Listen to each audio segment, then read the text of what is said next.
down the front and up the back, and you can take in that energy.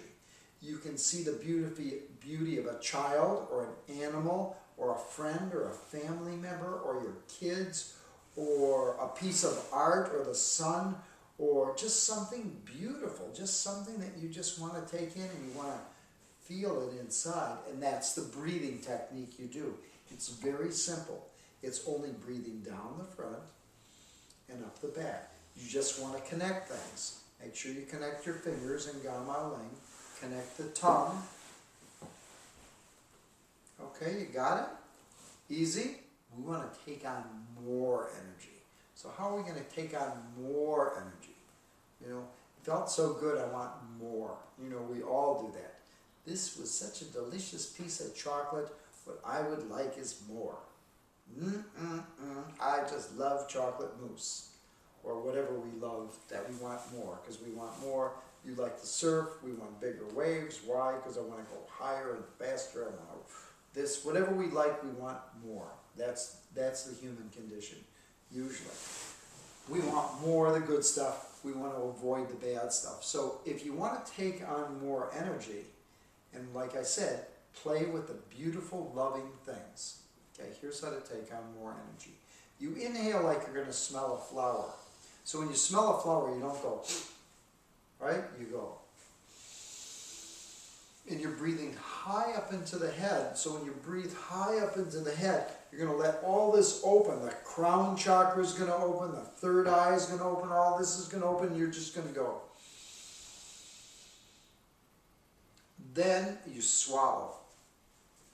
When you swallow, you free up the throat chakra. So this chakra is going to be freed up. This chakra has to do with communications. This is a lot of psychic stuff, and this is, you want to open up the third eye, of course, because that gives you psychic intuition, that tunes you more into God or to spirit. The throat has to do with our communications. What is your communications with your friends, with your family, with your lovers, with your, you know, whatever? What is that communication? Or is there no communication? Is it blocked off?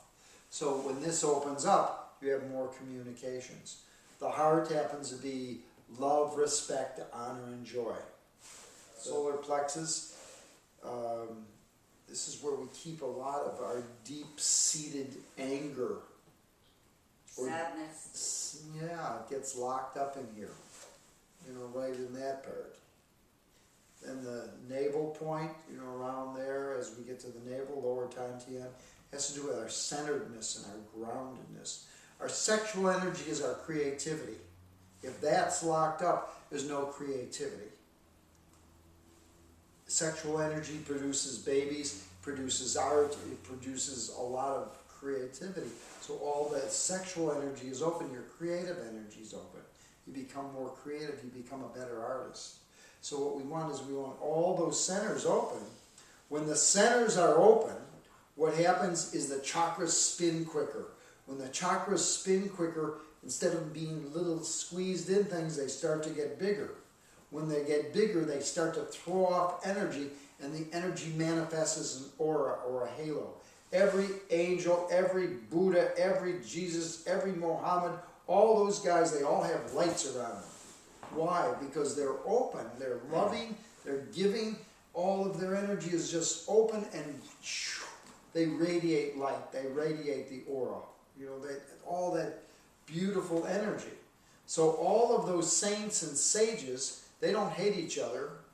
You know, they're all, you know, they're like, you know, they're pals. They're all energetic beings, and that's what we want to do. We want to tune into that energy, and we want to be able to like take a shower in that energy. We want to be in the shower of energy and just go, whoa. And then we want to be able to cultivate and hold that energy. Most of us know how to give love, but we don't know how to store energy. What we want to be able to do is take that energy in and then store that, because that's our growth. At the time of your death, you got two things: the amount of love you've given and the amount of energy you stored. And if you're blowing your energy, somebody's pissing you off, you go, ah! What happens is you lose it all. What we want to do is we want to store energy, and we want to cultivate energy so we get stronger energetically, and something hits us, and we're just, it comes in and hits us, and we go, all of a sudden it becomes delicious. You know, it's like, you know, we feel good about it. We got more energy. We're looking at how do we get more energy. Have you ever been tired with no energy? Yeah, you feel horrible. You got no energy. Remember, you came in, I have no energy. Yes. Right? So we want to be Now we able. have a lot of energy. Yeah, we want energy. We feel good when we have energy. We feel bad when we don't have energy. So when we're doing this type of pattern and we're starting to use it, it's not like we're dictated by energy pulling us here and there. We're able to be the conductor. There's a story about two guys. One was a master and one wasn't. They were both in a crash on a boat. And all they had was a little piece of wood. And the guy who wasn't a master, he was just in a thing and the waves were throwing him around. He was getting tossed and turned, and boom, he got thrown into the rocks and he died. The master was on the same piece of wood, not that piece, another piece of wood. But he put his foot in the water, and he used his foot as a rudder. So he was able to go away from the rocks, and he was able to get out of the heavy storm and go into sunny, calm waters. So that's what we want to do. We want to be able to put a rudder in the water and direct our lives so we're not crashed against the rocks. It doesn't mean that you're not going to get crashed against the rocks, but at least you have a way that maybe you can move out of it so you don't, boom, get hit. And if you do get hit, you're able to use that energy for your growth. It's all about making yourself stronger. People want your energy. Hi. Psychic vampires. Oh, how are you? People do it all the time. You want to be able to, if they want to do that and you're open, it just flows through you. If you're locked up, you're going to be wasted. So here's the double breathing. Let's do it again. You're going to inhale like you're smelling a flower. Now you swallow. Now take in a little more air. Fill the chest. Let the chest expand. Exhale. Inhale again. Pull the energy all the way down to the solar plexus. Let the solar plexus expand. Let out a little of the air. Inhale again. Pull it all the way down to the navel point. Let your belly stick out. Exhale, let it go up. Inhale, bring it all the way down to the sexual energy. And relax energy. Sexual energy is very important. Sexual energy is the energy that makes babies, it makes creativity. There's a lot of energy down there. You know, we don't talk about it, we don't want to do it, you know, it's good, but it has a lot of energy about it. You shouldn't have sex until you get married. You should have sex. You shouldn't have sex with him because you were with her. You know, there's a lot of the church. They shouldn't have sex, but they're having sex, but we don't want to talk about the sex. We're going to hide the sex. We don't want...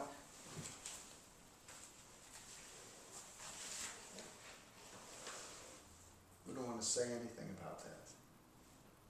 Nobody's around. Whoa. Right? That's what we do. Yeah, You know? I do.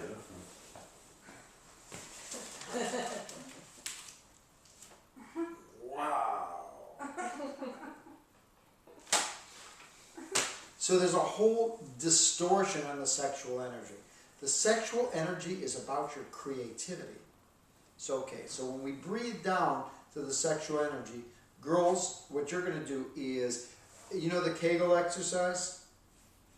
I'll teach you the Kegel exercise. The Kegel exercise from a Dr. Kegel, but it goes way back to India, to a Hindu tradition. It's called Mulban, or root lock.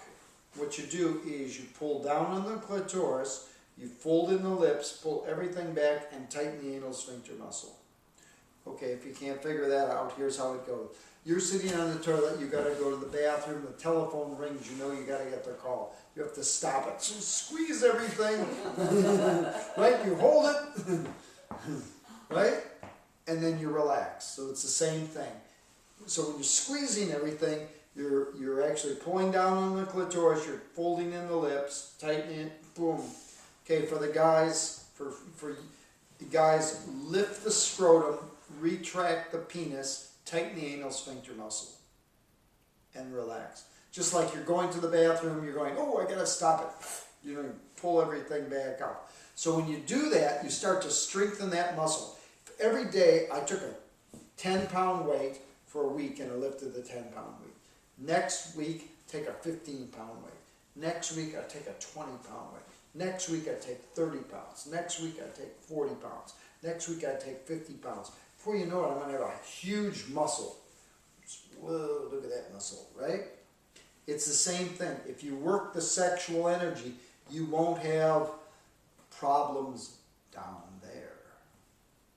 We want to avoid those. You want to avoid prolapsed uterus. You want to avoid gynecological disorders. You want to look, guys. You want to avoid that. You're not looking for that. You don't want that to happen to you. You want all those muscles strong. Lifting the weights and I'm working out daily, I'm going to get a strong muscle. If I'm working the energy, you get a strong muscle. So you're not worried about losing your sexual energy. It becomes vibrant there. It becomes more blood, more oxygen, more chi, more energy. Boom. Hi. Like that guy Bob on television who smiles. Hi, it's Bob, and I'm very happy. Okay, it's the same thing. So you don't want to get sick. You don't want anything to miss or dysfunction. So by doing that exercise, and it's actually, okay, so you imagine, we'll all do it together. This will be fun.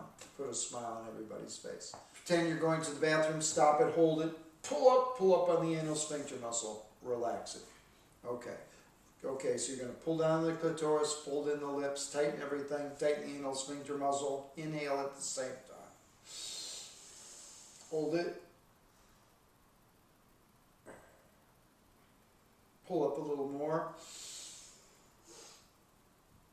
Relax. See, you're smiling already. See, this is a good exercise. When we're doing the meditation, you're going to inhale like you're smelling the flower.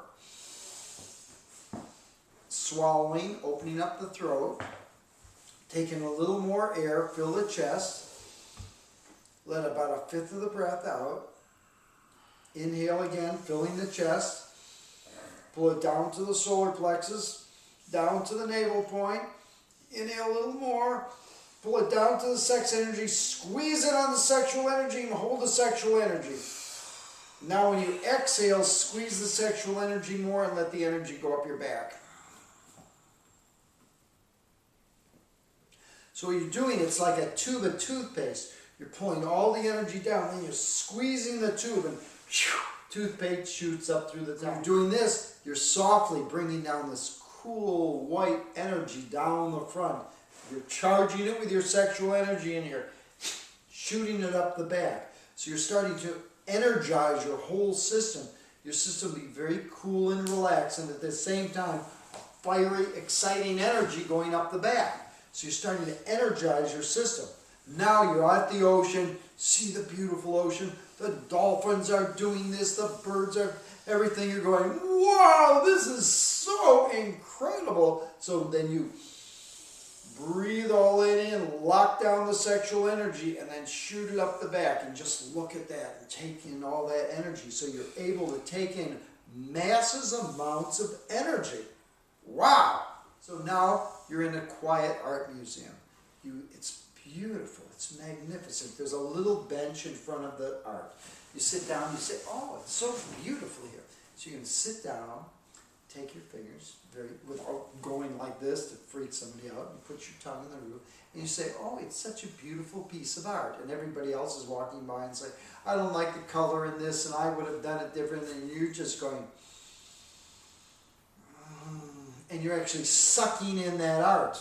So if you're with your friend or your lover or someone that you want to be with, You're the same thing. You're doing like a tantric meditation. The energy, and you breathe it down the front and up the back. So you're looking into their eyes, they're looking into your eyes, and you're starting to move that energy through you and through the other person. That opens up things, that starts to open up all the chakras. So if the energy goes down, it creates a child. If the energy goes up, it creates a spiritual being. So you're looking at creating a spiritual child. So a spiritual child is what brings your energy up. So you're always looking to bring up the spirit, to increase your spiritual energy. When you look at the Pakwa, and I make that chart, that 1 through 9, in the middle is the spiritual energy. Everything goes through spirit. Career goes through spirit to success. Self-cultivation goes through spirit for dual cultivation. Influential people goes through spirit for finances and money. Family goes through spirit for legacy. Everything goes through spirit. So as you build a spiritual energy, things will start coming to you. More love, more friendship, more companionship, more money, more health, more. That's what you want. You want to build all that. So how do you build that? You build it by doing the orbit, the microcosmic orbit. This is called a transmission of energy. I've worked with many teachers, and these teachers have given me lots and lots of hours of meditation and taught me how to connect my energy with them and other energies, and will use me as the chimney and you like as the fireplace. So what happens, if I'm the chimney and you're the fireplace, so as you look at me and we're moving this energy, say whenever 2 or more people come together, the energy increases. So if it's just you and me doing meditation, if it's me by myself, I have my energy. But now we connect, now it's you and me doing energy, so it's not like 1, because it's 1, 2, 3. We create the third. So 1, 2, 3. So now we have the 3 of us, but we also have the energy between us up there, the energy between us, and then it creates another energy. Now we add another entity and another entity. So before we know it, we have a tremendous amount of energy. So we're creating more energy, and we're able to pull more out of it and increase our chances of building our spiritual digestive system. We're going to actually meditate each other. Pretty cool, huh? Okay. Okay, so here's how it's done. Oh, you sit up straight, your feet are flat on the floor. You're going to connect the fingers. You can either put it in this position, connecting the index finger and the thumb, called Gama Ling, or Vajra fist, where you put your thumb under your ring finger and just fold these down. This one gives you more heat if you're cold. This one cools you off if you're hot. Hands are just relaxed. The chin is back slightly. You don't want to be like this or anything like that. You want shoulders are down. And you're just going to close